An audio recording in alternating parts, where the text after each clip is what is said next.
All right, people, here we go. This is take one, episode one. It's going to be my breakdown, scene by scene, episode by episode breakdown. A Teacher on FX/slash Hulu, the funniest show of 2020. Probably the best show of 2020. There's not much on TV these days. So when there is sort of a show with a name like A Teacher, I'm a big fan of the melodramas. I'm a big fan of the sort of the inappropriate romance type type themes. So, and I saw that it was Kate Mara also. Kate Mara, who is famous. I don't know if everyone knows this. The daughter of the owner of the New York Giants. So it's funny. I've never seen any of her other movies, seen her on TV. I'm sure I've seen her like somewhere, like once, but I just see her face everywhere. I've never seen anything she's done. She's all right in the show, though. I will give her that. So first off, I just wanted to give a brief little rundown, and then I took some notes. I'm going to go through the whole first episode. So the show just started airing. It's on episode 6 right now. Um, I just discovered it last night. So yeah, like I said, it's on Hulu, and it's actually based on a 2013 movie. It was made by this interesting woman here, um, who Hannah Fidel, of course. And it seems like this is the biggest thing she's ever done here. Um, so yeah, she made A Teacher back in 2013, and I actually watched it today. I'm not going to get into it, but not the worst movie I've ever seen. I credit where credit is due. That's the thing is I'm going to be fair to the show. There's a lot of sort of unintentional humor. I wouldn't call it unintentional humor. I would just say it's easy to just make fun of because it's so ridiculous and over the top, but it's got a nice sort of um it's just got this quality where it's like normal bad as opposed to like coronavirus bad. You know what I mean? Like it's almost like it's existing in a universe where the coronavirus doesn't exist. So that is what appealed to me mainly, as in addition to the whole melodramatic romance thing that I was talking about. So that was kind of nice just to watch like a normal TV show where um yeah, there's no crazy stuff going on. It's just classic sort of um romance, bad romance. So, all right, this should only be about 10, 15 minutes max. So, let's get into this. Um her early life is pretty interesting. From Washington D.C., Bethesda, Maryland. So, I did a little bit of research. Bethesda, Maryland, uh extremely wealthy. Um Daughter of Pulitzer Prize winning journalist Linda Greenhouse. And that's a picture of lovely Linda there. I did not, um, I haven't gone through her Wikipedia. I don't want to go down that rabbit hole right now. But she's coming from a bit of a privileged background. Let's just say that. But hey, you know, that's just the way show business is these days. You don't really get the up and comer, you know, from the wrong side of the tracks anymore. It's my father's a lawyer who lectures at Yale, and my mother's an environmentalist, uh, stuff like that. So hey, more power to her. She made this gem. So um, I guess without further ado, let's just hop into this thing. Let's see here. So opening scene is Kate Mara, and she's getting ready in the mirror, and that's how we're introduced to her. First thing she does, she's putting on lipstick. Um, So she's putting on lipstick, and that's significant because, I mean, hey, that's the first scene, the first thing we see. She's looking in the mirror. She's getting her day started. She's wearing a nice white blouse and applying lipstick, which is, maybe hinting at a bit of a sensual nature, perhaps. So I thought that was interesting. With television shows, if you look, you will find like all of this is deliberate. So this was actually quite fun to get into. So then we see her. She's driving the Volvo wagon. So in the movie, uh, the the movie is the same story basically, just sort of in a 70-minute chunk as opposed to drawn out. In the TV show, they add some, additional elements and stuff, but in the movie, she also drives a Volvo wagon, but she drives an older model, which I thought was interesting. Because the older Volvo wagons are much cooler. So they kind of updated the level of the year of the wagon. Um, and then also we get introduced to the theme song, the theme music. Most of the score is original. They have some like poorly integrated 2000s rap songs in the even the first episode, the coming episodes, which is hilarious. That's where part of the humor comes from. But they do have an original score, an original theme. So the lyrics to the theme, it goes, "Baby, oh baby, you're having a bad dream, here in my arms." So that's the whole lyrics to the opening scene. It's kind of buzzsaw synths, and then they have that one line, "You're having a bad dream here in my arms." So not exactly subtle, but hey, they're hitting what they need to hit. I did like the opening title because it just says "A Teacher," which is whatever. That's like kind of like a throwaway title. Um, but I like the font that they used, and I like that they put it with no drop shadow. They just sort of dropped it right in there. And I made a note that the font itself is sort of like it's harkens to school. It's kind of like Times New Roman. It's a serif font. Excuse me. So, first scene, we're introduced to, uh, Claire Wilson, of course, is Kate Mara, and she meets Catherine Sanders, who is good, is basically going to be her friend throughout the show. Um, the dialogue is pretty bland. That's one of the elements of this show that I'm kind of like I go back and forth on. Like I'm all for realism, you know, but with realism, like it's very easy to just really underwrite it, and then it's just really boring.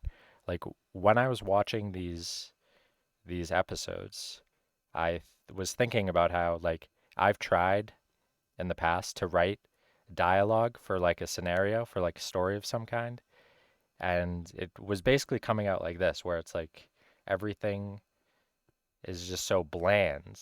Like you have to really take risks, and that's one of my criticisms of this show is that they don't really take any risks. Um, but I'll get into that more as these episodes go along. So Claire, just sort of, gets introduced in the library, whatever, and Catherine invites her out for a drink later. Says, "Let's get a drink sometime. I'll tell you all the gossip." So classic line there. And then we go to the supermarket. Cuts to the supermarket. Claire's at Safeway, and the first thing I noticed with this scene is that her cart is like overflowing. Like it looks like she's doing like this crazy shopping order where like her cart is completely full. Um, so she doesn't have kids or anything. It's just her and her husband, and she's her cart is just like practically like bursting at the seams. I thought that was very strange. My mom had four kids, and like that's what like her cart used to look like that sometimes when I was a kid. But like, come on. And then I also noticed that she had hot dogs and sausages. So I don't know. For some reason, I just don't really see Kate Mara eating hot dogs and sausages, but that's just me. So in this first scene, we see her um, steal the lipstick, which my observation of that was that it looked like she had done that exact move before, first of all. Like, it was extremely slick. She like grabs it and like puts it in a slips it in her purse, like extremely slickly. Um, so I immediately thought like, oh, she's got this sort of like other side to her, where she's like a normal, highly functioning person, but then she's also got sort of this, um, I guess, like corrupt streak, if you want to call it that. Um, so for and as an aside, also the way that the that cosmetics are, like they don't put them on the ends of the aisle like that, where there's like nothing around it and it's just like on the end of the aisle. There's just like lipstick sitting there. Like I don't think they do that. They like lock a lot of that stuff up too. So I thought that was a little strange. But hey, it's TV. So this hints at a need for excitement. She needs a little excitement in her life. And then it goes to the bedroom, and her husband is talking about traveling. I don't think we ever even hear what he does. He just he's got a nondescript job and he travels. They're trying to have a kid, and then oh wait, no. So actually, let me back up. So she starts talking about Instagram. We're the only people in our 30s that don't have children or dogs. So a little bit of insecurity there. Um, Husband says, I thought we were doing the no phones thing in bed. All right, fair enough. That's some good realistic dialogue. And then I notice he asks her, tell me something about, about what happened today with your day. Not just like, how did your day go? He's like, tell me something about your day. Like he's genuinely wants to know, you know. Um, and then she tells him about the shoplifting, um, and he's just sort of like raising an eyebrow, and then she says, "I've spent so much money there. I figure, what's the big deal?" Which is kind of a weird thing to say. It's like, what kind of justification is that? That I didn't really understand. I guess the point is that she's not actually being honest about why she stole the lipstick. Because I feel like if she were being honest, which she basically never is in the show with her husband, it's kind of ridiculous actually. But she maybe would have said, I don't know, it was fun. That's all you have to say. It was a thrill, so I did it. But she has this stupid justification. I don't know who wrote that line. That was stupid. All right. And then it cuts to they're in school. Um, Claire and what's her name, Catherine, are there in school in the morning, and they're doing a little pep rally thing in the hallway in the morning, and they're chanting seniors. I noticed they're just chanting seniors over and over. Uh, it's kind of stupid. And then then they're in the classroom, um, and she just sort of like jumps in, which I found weird. She just says, "You're all seniors, yeah, whatever." And I noticed this is the first time we see Eric, by the way, and his friend, who his friend's name is Josh Smith, also, which is hilarious. Um, so yeah, we see Eric and Josh, I guess, and they do a little when Claire mentions that they're seniors, they do a little whoop whoop, a little banging on the desk, a little dog pound action, you know. And then she abruptly goes into Dylan Thomas. That's the thing, is that all right? So I have a few things to say about this. First off, with television, I understand that everything has to like move really fast. So like we don't have time like you would in a movie to have like a 4 minute scene or something. Like the scenes have to be fast. So I get that. Um, that being said, it kind of just is a little abrupt, but what are you gonna do? But I do like how she abruptly goes into Dylan Thomas and then just says he's amazing, which is I don't even know what to say about that. She says he's real.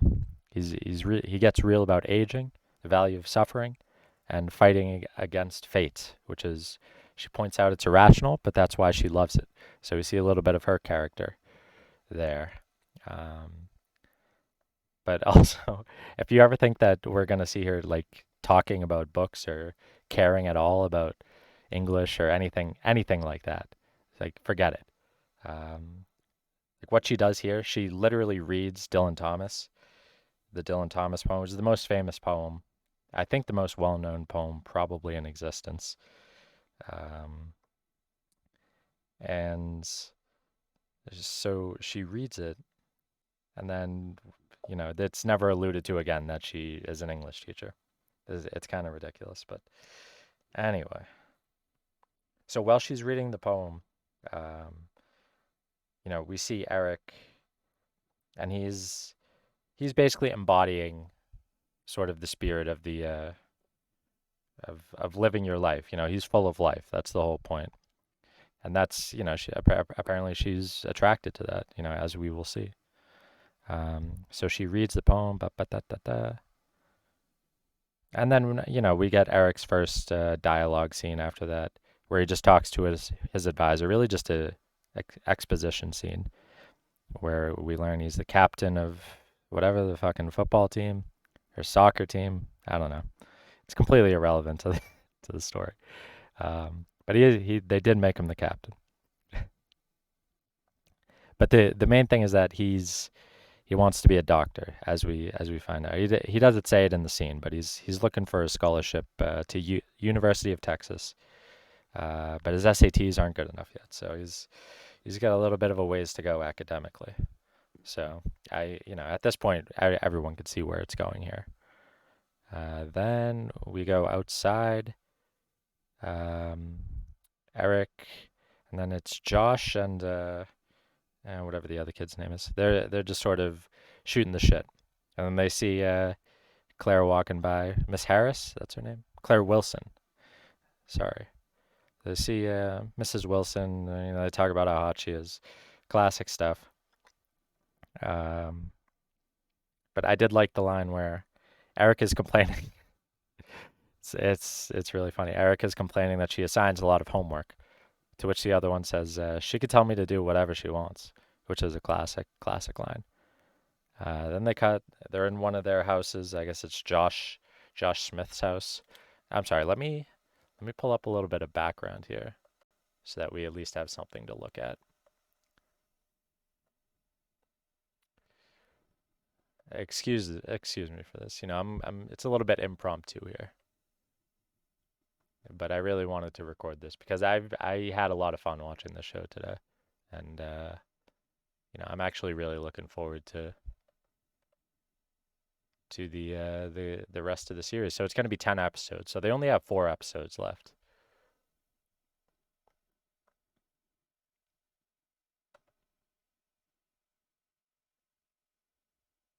All right. Here we go. This is something. At least give you something to look at. Okay. So where were we? So yeah, they're in Josh Smith's house. And he's got the Hispanic maid, which I had to make a note of this, is that the maid is actually like like you can tell she's actually really attractive. She's like in her 30s and she's actually really attractive. But they dress her up basically in a burlap sack, which I thought was quite crazy, because it's like just because you're a maid doesn't mean you dress like a peasant from the 19th century. But hey, whatever. They had to dress her way down. So that's another classic Hollywood thing, is that they've got these people who are actually really attractive because they're actors, but because everyone else is so attractive, they just look normal. That's classic Hollywood. So Josh, I like this. He asks for the soy milk, um, which I guess he's some kind of environmental. I don't know. It's some kind of half-ass nonsense. He wants the soy milk, though. I found that funny. Um, and then this is part of the reason why I was so like bewildered by this show, like, and I thought it was so strange.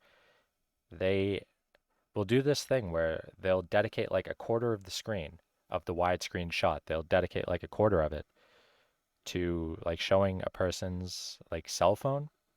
So the person will like be on Instagram and you'll see like a big Instagram screen on the side. And then like You know what I mean? And I knew that they did this um because I'd seen it like my sisters, my I have some younger sisters watching like some of those Disney shows that are I'm not even going to get into those, but I'm familiar with the concept. Um but I was just kind of surprised that they would do this in a serious show because I don't know, there's got to be a better way to do it, but I don't know. I found that very very odd. Um, like, is this what people want? They want to see like a giant phone screen on the TV. Um, so I liked this quote too. Um, one of the friends says, "Yo, Allison is looking fire, man, looking like fire," because he's looking at her picture on the screen. And I had to note this, very funny. 236 likes on the photo, which was posted 5 hours ago. So, I mean, come on, 236 likes. It's a little, you know, she's got a big following there. My man Eric, he's doing pretty well for himself. Um, and then the funniest comment, there's comments that are unintentionally hilarious. The best one was a guy named Carl Stino who says he's got the crown emoji. He says Queen with KW, and that got a good little chuckle out of me. So let's continue along here. Logan, that's the sort of the kid who looks like he's like 30 years old. Um, He says she's annoying. She's always going on about the climate crisis. Um, okay, but then he has a good line. He says she should go to Canada if she's so worried. Which, okay, that actually is a funny line. I'll give him credit for that. Oh my goodness, I can't believe it. Sorry, folks. Sorry. All right, let me. This is not something that I'm too adept at. So bear with me here. All right, this will work. I promise I'll get more smooth with this as I get a little bit of practice. All right, so then we get introduced to the character of Mary, who is Josh's sister, who is a freshman. She's an incoming freshman, so she's only 14. We see a picture from her Instagram. 53 likes one day ago, so she's not quite garnering the same level of attention as Eric's old girl there. But then, okay, so the Instagram post also had this one had a great comment, which was a fellow by the name of a lad by the name of Jason Ramsey. He said, "Didn't know they allowed smoking on campus," with a little fire emoji there. So that's like why this show is so great. Like I've never seen a show that is going to this level of detail um, over such banality. I don't even know how to put it. It's just so bad that I just can't even look away. I'm just having so much fun with it. Eric then he says so Logan he's saying that that Mary is looking good or whatever. And Eric says those girls are like 12. To which Logan replies, "She's 14," which I was kind of like shocked when they were doing this at the beginning. Like this is not in the actual movie. This is something they added for the television show where they're sort of poo-pooing the idea of um, they're calling this guy a hebephile basically. Hey, you know, live and let live. That's what I say. So yeah, I liked that line. She's 14. And then he puts the hood on too, which I liked. All right, next scene, we got Claire at night. Evidently, her husband is now away on business. She's drinking white wine, eating a microwave meal. And it occurred to me this has to be like some sort of like appeal to like lowest common denominator, like middle America or like just lowest common denominator where like she's buying hot dogs and she's eating microwave meals. Like the only people I know who eat microwave meals. I mean, come on, dude. You're not fooling me for a second with that.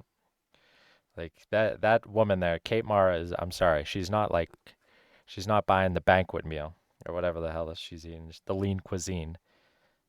That's just crazy to me. And like how lazy can you be? I'm sorry, but that really bothered me. That took me out of the moment a little bit. And then we see, Claire's phone is up on the screen now. She's getting a text message, whatever. Husband tells her that the flight got delayed. He's not going to make it in tonight. And then I like how she's sort of like pushing the food around in the little plastic tray there. And they did the little in post production. They added like some like gross like squishing noise. Because I guess I don't know when people push food around on their plate, it makes like a loud squishing noise. So that's something they do a lot in television.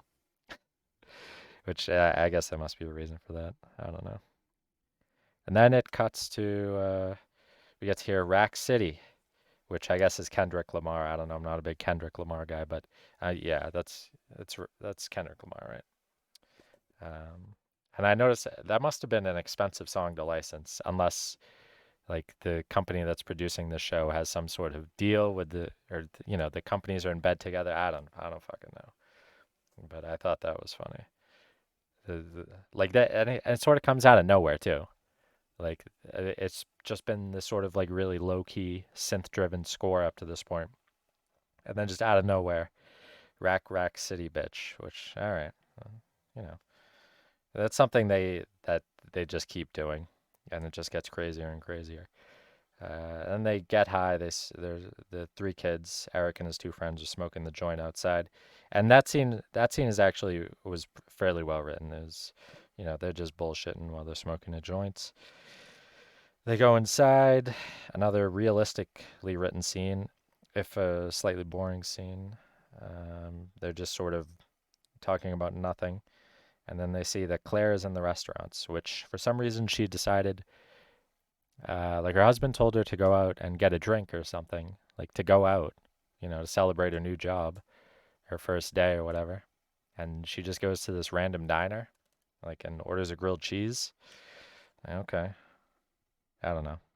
That's a, that's what I'm doing here. I'm gonna go through over this with a fine tooth comb because I think no one else is gonna do it.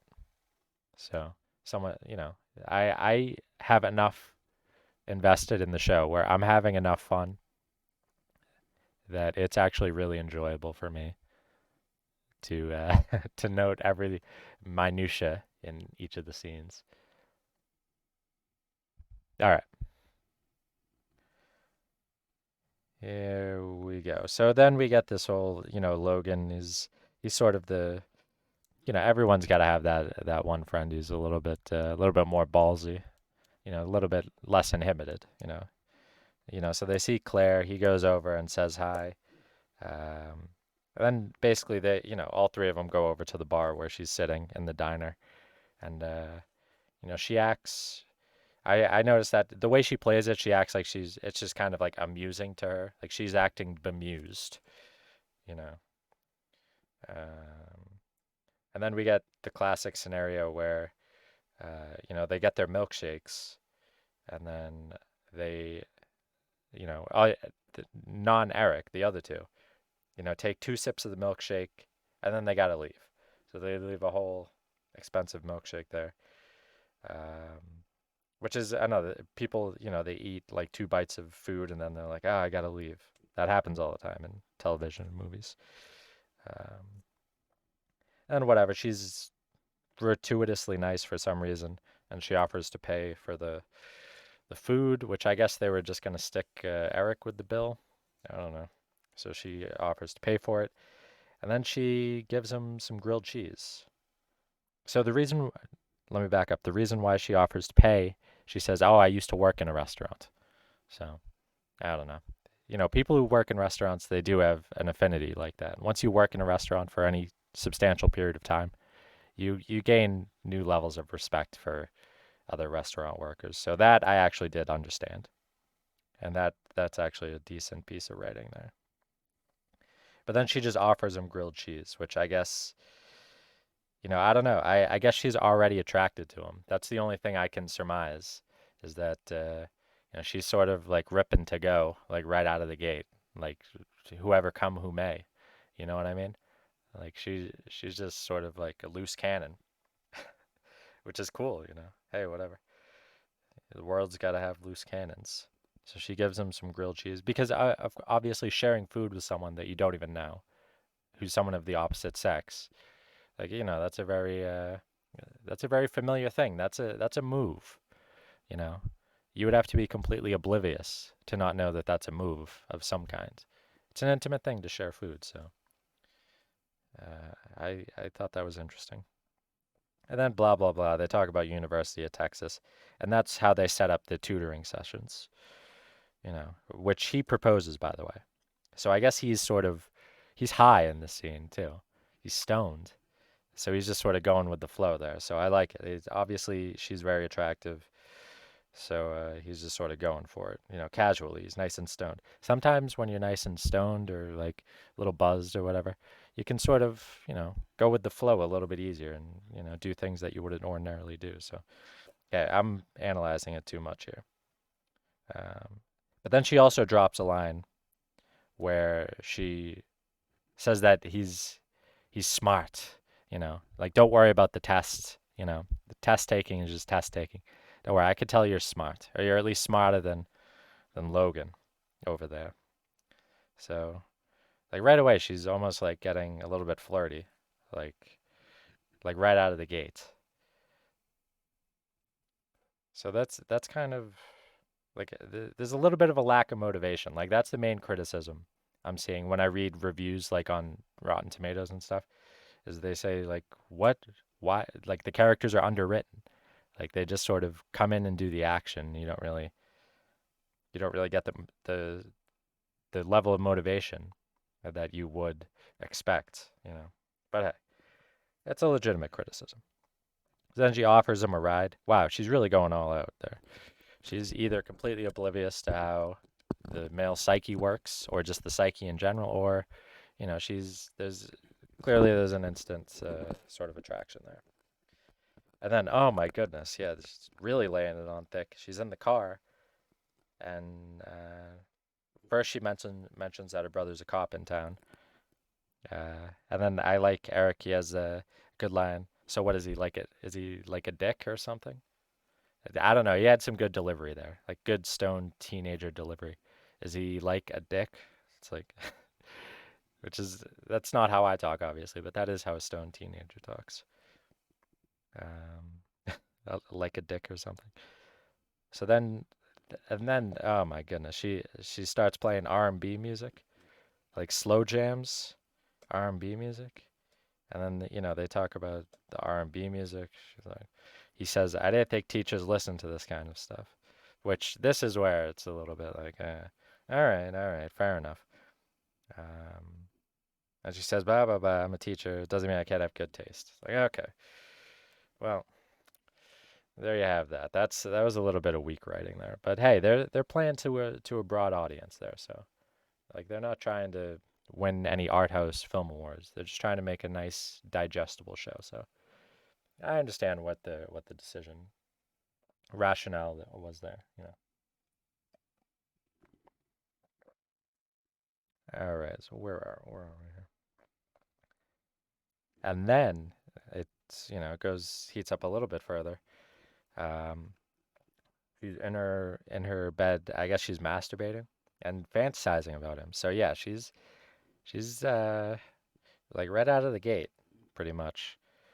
She's like looking to like fuck over her husband, which I don't really understand because her husband, like the only like he seems like a genuinely attentive, like caring, nice guy, like with like easygoing, nice guy who genuinely seems to be devoted to her, and she just for some reason like because he travels for business, like She just wants to fuck someone. I don't know. Um, ba. Oh yeah, she's fantasizing. Um, Eric in the fantasy says, "I'm gonna make you," and he uses the C word, which would be come. And I was when I first saw that, I was like, "Whoa!" Like, because you don't usually see television shows. This show gets pretty raunchy with this scene, and I was a little bit surprised because I guess it's going direct to streaming services. Um, but this show is like bordering on at times. Like I wouldn't say like Skinamax. You know what I mean? Like those old Skinamax movies that you used to see. But it's really like pushing the boundaries of like what television, as far as like showing like a lot of sex on television. And there's a lot of sex in this show, and which is understandable for a show like this because I understand that's part of this story. Is that I get part of the story is that she's really horny, but it's a little bit gratuitous, and at times it actually feels like they're basically padding the runtime with just meaningless sex scenes. But this is for this episode, it makes sense. Um, and then she cajoles her husband to, have sex with me. So then they do, and let me see. And then once that's over, cuts. It's the next day, um, and she goes out. She says to her husband that she's going to see a new friend that she met at school, another teacher. But we see that actually she's going to the diner to tutor this Eric fellow. So right out of the bat, she's already she's clearly gunning for this kid right out of the bat. So hey, Eric is doing pretty well for himself. He's got the ultra popular girlfriend. He's got the new teacher who literally I guess just started yesterday. That hadn't even occurred to me. It's like her first week on the job at this new school, and she's just like right out of the gate gonna gonna strike up an affair. Okay, a little risky, but okay. And you know what? In the movie, and I'm sure it's gonna be revealed more as the show goes on, but she clearly has some kind of history where she's like screwed up a little bit. And I noticed in this scene, Eric was wearing an Evolution of Man shirt. Evolution of Man meaning like it had, the monkey and then all the monkey who stands up. Everyone knows that one. Um, except it's a guy who's like down in a 3-point football stance, and then he's standing with a jersey on, which I don't know. Sort of highlights his immaturity, his juvenilia. Then they just sit close together, and that's pretty much the whole first episode, and then it ends with a little bit of a disclaimer. It's like if you need help, I guess, because an adult is being extremely inappropriate with you. Oh, excuse me. It gives out a number that you can call and talk to someone. Um, this show is a little bit like an after school special, just drawn out over 10 episodes. But I kind of like that. I don't know. Something about this show, man. I don't know. It just got a nice sort of fun vibe to it. And then I also had to make a note that Hannah, whatever the hell her name is, um, like she puts her name there for like 4 different things right at the beginning of the credits. So it's like story, written, directed, produced, based on a movie by. Like she really gives herself a lot of credit. But you know what? If she actually wrote the show as well as the movie and she's directing it, let me see here. Let's see. Yeah, I mean she directed, you know, 6 out of the 10 episodes. She wrote. All right, so I guess she only wrote the first two, and they got some other folks coming in to clean up there. But she's clearly a talented writer. She's not not setting the world on fire, but it's a fun little show. It's just got that like little goofy quality where it's like it's trying to approximate real life, but it's not going to be high art. It's just going to be sort of like a fun. I don't know. This is for people like me who like this sort of thing. That's the thing is who is the demographic? People who don't give a shit. People who are just will watch anything. This is number one. Young women basically who will watch anything. Number two, I guess young men who have some level of fantasy about this. Um, Number three, slightly older women who have, again, some, people like, it's romance. It's going against convention. It's like risking it all for. People like to rebel. They want to rebel. Their lives are boring. Honestly, the show kind of captures, um, a really common trait in society is that a lot of people they just want to fuck someone, just to break out of the monotony of it all. Uh, so I don't know. This show is really improving my life right now. So I really have to thank the people who made this show. But I'm going to be doing this for all the episodes. So thanks if you decided to listen, and I promise I'm going to try to get better. But I'll give the first episode out of 10. I'm going to give that one, let me think. So I've watched the first 6 now. I would, I'll give that, my inclination is to give it a 7, which I know that's a little bit generic, but it did a pretty good job of setting things up. It had some good funny scenes, some unintentional funny scenes, and it had, a little bit of good characterization there. So I think it was well executed. A job well done.